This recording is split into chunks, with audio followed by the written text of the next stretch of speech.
Hello everyone, welcome back to Zake's Place. I apologize that my normal schedule, which I've been trying to put out videos at least every few days, no more than 3 days between, was a little interrupted. I got caught up in some school stuff lately. I am in college, and just got a little behind. But I am back, and today's game is the para, per, Pariah, per, Pierogi, the Peshmek. Okay, let's start. This is a interactive narrative kind of choose your own adventure text-based game. Okay, well I don't have headphones to use right now. November 9th, 1962. Click. Go. Oh, I have to click. Okay. Your name is Vector Pavlov. You are an oceanographer aboard the Soviet frigate, the Pierogi. You have been tasked with mapping the ocean floor of a region in the Arctic Sea. Oh, I thought this was in space. It is much worse, in the middle of the ocean.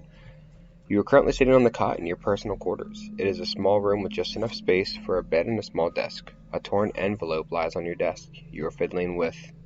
I can click on that. You're fiddling with a small silver locket containing a picture of your wife and daughter.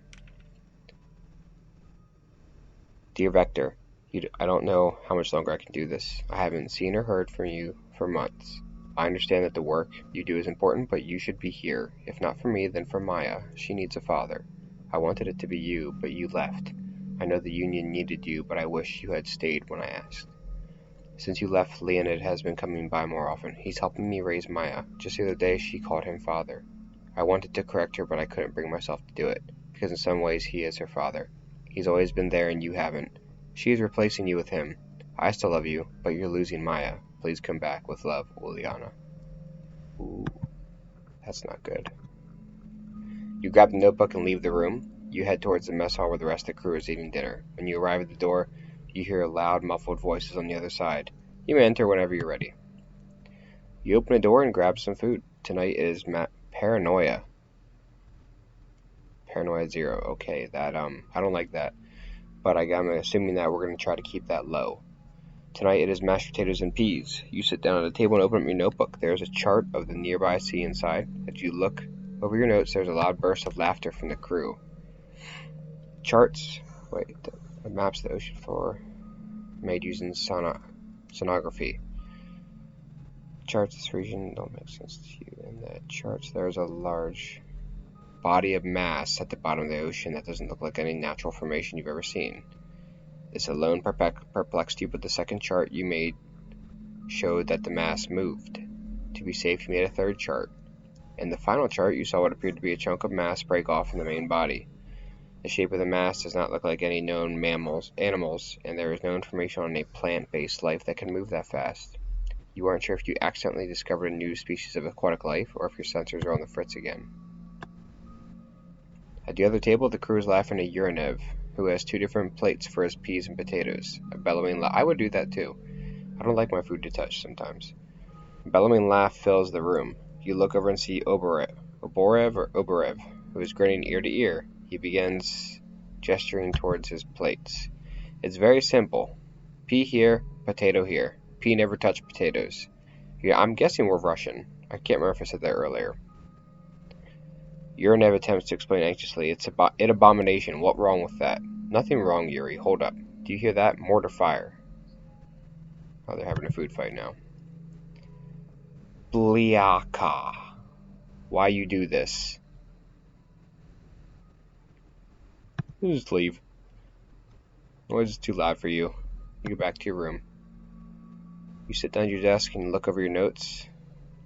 The charts of the region. After a few hours, you notice your eyelids grow heavier and heavier. You start to think about sleep. However, so many questions. Okay, you can't be moving and changing that option as I'm reading. It's freaking me out and changing my eyes. My paranoia is up to 3 already. Go to bed. You crawl into bed and begin to fall asleep.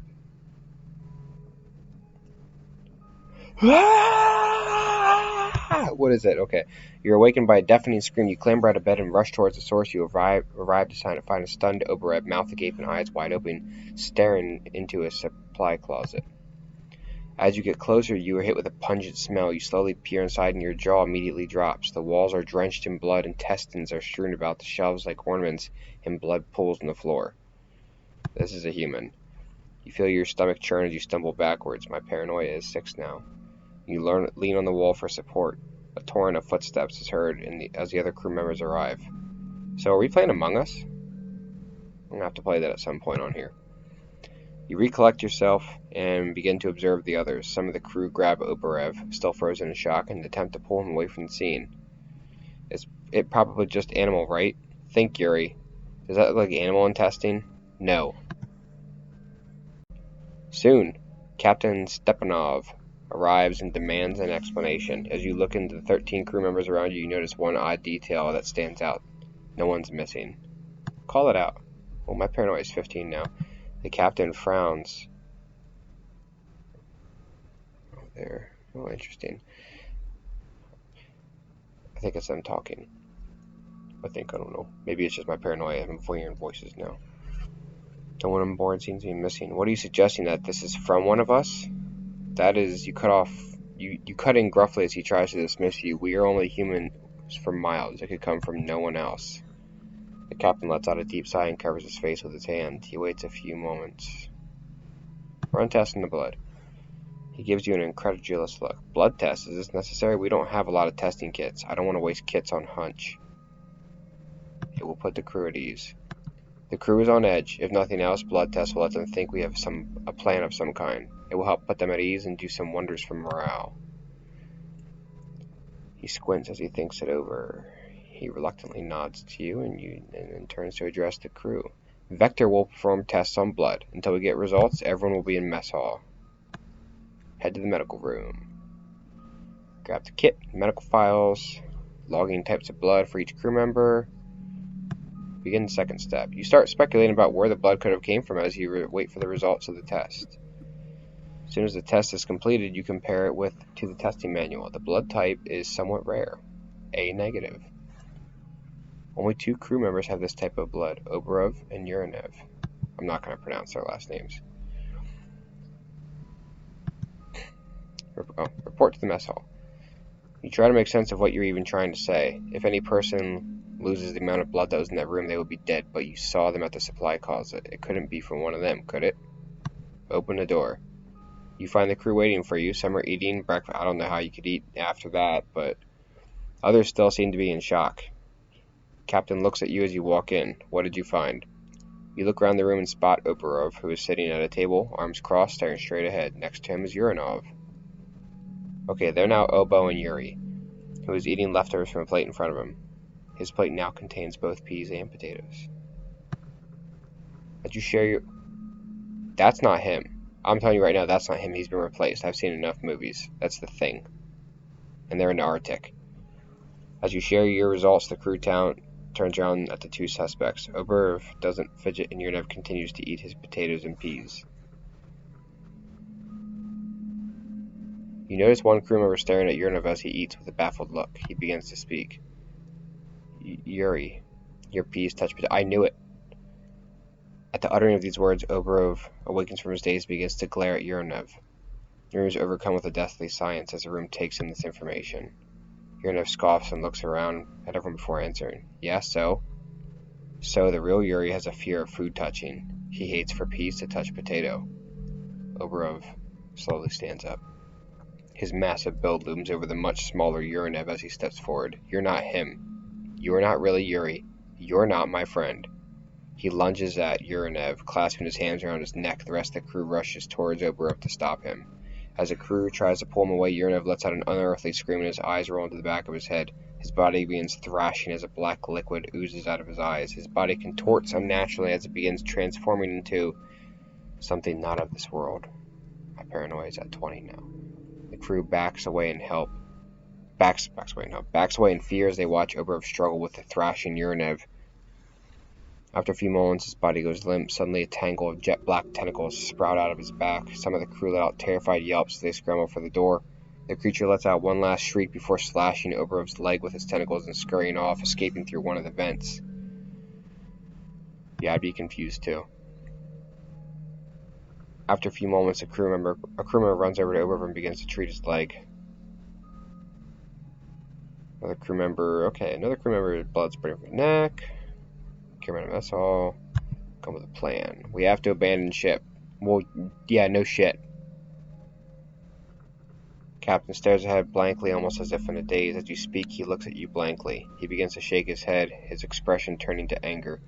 First off, Vector, you are not captain. I am. Second, we can't abandon ship, not because of some animal. Yeah, that's just a gopher. That was not just an animal, that was a monster. It replaced Yuri. It could do it again. Bring everyone.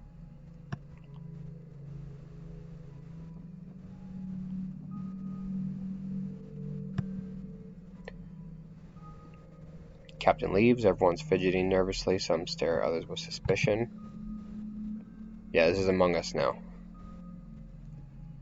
You need to act now. You know the crew's best chance at survival was to escape before the creature can replace someone else. But Captain Stepanov, because he's probably one too. Somehow. You know, this is also kind of like Prey. That was a good game. I'm not going to invest that much time playing it, but there's a plenty of other YouTubers that have, and it's really good. I suggest you play it as well. His leg is freshly bandaged and is alone. What do you do? Organize a mutiny. Achievement unlocked. M is for mutiny. Very good. Everyone, Stepanov cares more about equipment than our lives. We escape now and we blow up ships the creature can't follow. It'll kill us and replace us like Yuri if we don't, so we have to. Several members of the crew begin to get more riled up as you talk. It's time for a mutiny. As you finish, some answer your call with a thunderous roar, others shrink away and flee. You look around and see 5 of the crew members flocking towards you. They stand in front of you with fists clenched, waiting for orders. My paranoia is 25 now. 5 have joined. You order 2 to raid the armory and rig the ship to blow. The other 2 will gather food from the kitchen and grab other supplies. I hope I'm making the right decisions. The last one will go with you to secure the lifeboat. You don't quite trust them enough to let them secure the boat without you. Leave the mess hall. What's his name? It's Boris. I work in the kitchen. Nice to meet you, Boris. Together we might make it out alive. You run towards the living quarters. Boris needs to get something as well. You agree to meet at the entrance in 5 minutes. There is no one there when you open the door to your room. There is a large knife lying on top of your desk. You often use it to cut open letters or carve when you are bored. You grab it, figuring a weapon might come in handy. You catch a glint of the corner of your eye and look to find your golden locket. It is open and your daughter's face is smiling at you. You pause a moment before closing the locket and stashing it in your pocket. As you grab the locket, you accidentally knock over some papers for your desk. It is the charts of the sea bottom in this area. The same strange readings. I should probably read over this. You wonder if the unidentified mass has something to do with the creature. In the 3rd chart, a chunk of mass broke off from the main body and appeared to be moving. Was it moving towards the ship? Could it just be a much smaller part of a larger organism? It's been 5 minutes and your partner's not back. You turn to leave and begin walking when you hear something behind you. Turn around to see what it is. Comrade Vector! As Boris runs up to you, he eyes you suspiciously. Were you going to leave me behind? Of course not. As you walk behind him, you tighten the grip on the knife behind your back. Why was he late? What do you mean? I'm not the monster if that's what worries you. Here, let me prove it. He opens his bag and takes out a picture of a woman. This is my wife. When monster keep... I don't care about your sentiment. My paranoia is getting pretty high. He turns around and continues walking towards the lifeboat.